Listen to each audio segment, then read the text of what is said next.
Kung maipapalit daw sa executive secretary, hindi dapat isang recycled political figure at mas lalong hindi yung may bahid ng kontrobersya. Para kay Liatchon, hindi magandang desisyon ang i-appoint ang tulad ni Recto bilang Executive Secretary. Kilala si dating Finance Secretary Ralph Recto sa 60 billion peso fund transfer ng excess appropriation ng PhilHealth patungong National Treasury. Marami umanong red flag si Recto. Bukod kasi sa usapin ng PhilHealth, controversial din ang Tax Reform for Acceleration and Inclusion Act o TRAIN Law. Wala nang maraming paligoy-ligoy pa. Diretso sa punto na. Maiksi lang ang komentaryo, pero diretso sa punto. Maraming kuro-kuro, may tiwali, may totoo. Dito, sa Puntong Diretso tayo. Punto Diretso. Sinasabi, nag-tender ng courtesy resignation si Executive Secretary Lucas Bersamin. Pero ngayon malinaw na, hindi. Hindi courtesy resignation yun. Talagang sisibakin na siya. Kaya lang ayaw ni PBBM nagsisibak eh. Ano rin siya, ayaw niya ring mapahiya yung membro ng gabinete niya.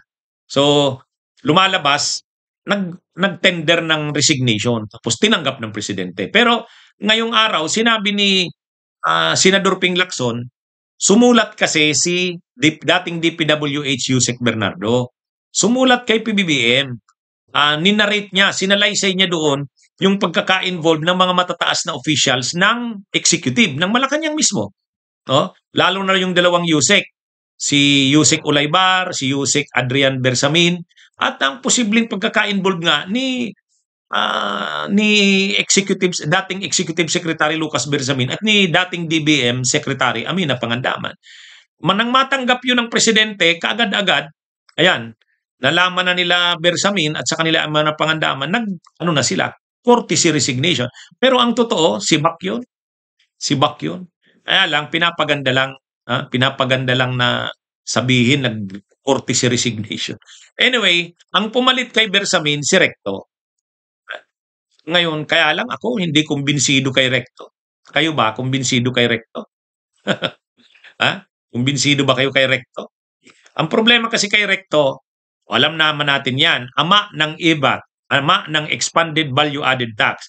Nung panahon ni Gloria Arroyo, yan ang siya yung sponsor ng Expanded Value Added Tax. Kita nyo ang pahirap ng IVAT na yan sa atin. Siya yun. Sa panahon na naman ni PBBM, nung naging Finance Secretary siya, siya yung gumawa nung yung yung may kaso na ngayon sa Supreme Court, yung pondo ng PhilHealth, kinuha. Kinuha yung pondo ng PhilHealth, 80 billion. Siya yun. Kumbaga, dahil marami daw na mga infra projects, mga proyekto ang gobyerno ng kailangan ng pondo, kinuha yung savings ng PhilHealth. Imagine niyo, PhilHealth kinuha, sinong nag-order noon? Ito si Recto, kaisipan niya yun. Tapos saan pala yung gagamitin? Yan mga flood control. Kaya maano rin to si Recto eh. Yan, isa yan, yung PhilHealth. Yung sa PhilHealth, siya yan. Pagkatapos, itong mga itong mga nangyayaring ito sa budget. Yan. Recto na naman yan. Ang daming krimen ni Recto pagdating sa pera ng bayan. Tapos pa siya? May mga bago pang buwis na tinutulak. Tataasan yung capital gains tax, yung mga bintahan sa mga ng mga real estate. Tataasan niya capital gains tax.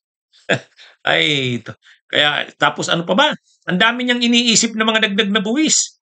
Ang ginagawa kasi ni Recto, yung kasing pinalitan niya si dating Finance Secretary Jokno, di ba? Si Ben Jokno. Ang problema dun kay Ben Jokno, mahina mag-produce ng pera. Mahina magdiskarte kung saan kukuha ng pera. Pangalawa, yung mga gusto ng mga politiko, hindi niya lahat na pagbibigyan.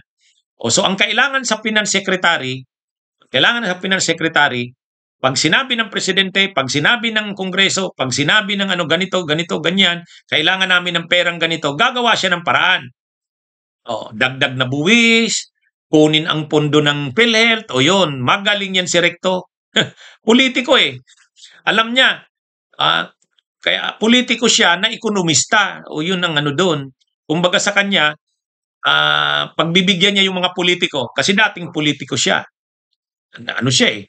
Dating senador, dating congressman ng Batangas. Kaya kumbaga sa yung laro sa mga politiko, magaling siya dyan. At the same time, sa paghahanap ng pondo, ng pera, kahit pa ikahirap yan ng taong bayan, gagawin niya yan. Basta't may pondo ang mga politiko. Yun ang mahirap dyan kay Recto eh. Ganyan yung record niyan. O di ba? Katulad ng PhilHealth. Alam naman natin na ang PhilHealth, pondo ng taong bayan yan sa kalusugan ng taong bayan. Pero may nakita si Recto.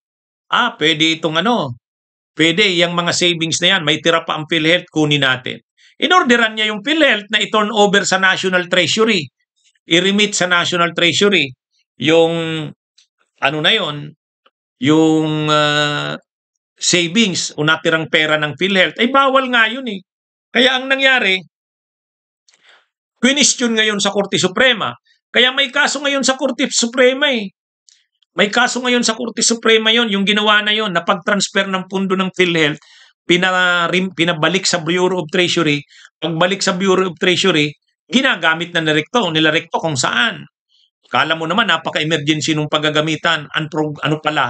Flood control na naman, infrastructure ng mga politiko. Yan yung problema. Kaya itong si Recto, wala akong masyadong tiwala dito. Hindi ako kumbinsido dito kay Recto. Political dynasty rin. Imagine niyo yung asawa niya, si Vilma Santos, governor. Yung anak ni Vilma Santos kay Ido Manzano, gagawin pa sanang vice governor. Buti lang natalo kay Mandanas. Tapos yung anak ni Ralph Recto at saka ni Vilma Santos, Recto, congressman. Ibang pangalan nun, ano pa yun? Bata pa yung anak nila. Kaya political dynasty. Kaya itong si Recto, maano ito sa politika eh. Talagang ano siya sa politika. Pagka hiningi ng mga politiko, binibigay niya yan kasi politiko siya. Hindi taong bayan ang mas pinano nito, iniisip nito. O ngayon, naging executive secretary siya. Little president, ay matindi ang kapangyarihan niyan. Matindi ang kapangyarihan niyan. Kaya imaginein mo ang isang politiko na political dynasty, sanay sa mga galawang trapo. Yan ang baka mas ikasira pa ito ni PBBM. Sa halip na ikabuti ito ni PBBM, baka mas ikasira niya pa. Yan eh, dapat naghanap na lang si PBBM ng executive secretary na na medyo maayos. Hindi tulad nito na Anyway, yan eh. Masyado kasing nagtitiwala na si PBBM dyan kay Recto. Yan. Kasama yan sa inner circle niya talaga ngayon. Kaya lang, yun na nga, hindi ako kumbinsido kay Recto. Magandang araw sa inyong lahat. Mabuhay po tayo. Bunyog, halikan na kasama ka. Bunyog, kapag buklod ay may pag-asa. Luzon, Visayas, Mindanao, isa ang pananaw. Sa bagong Pilipinas ang bunyog isisigaw.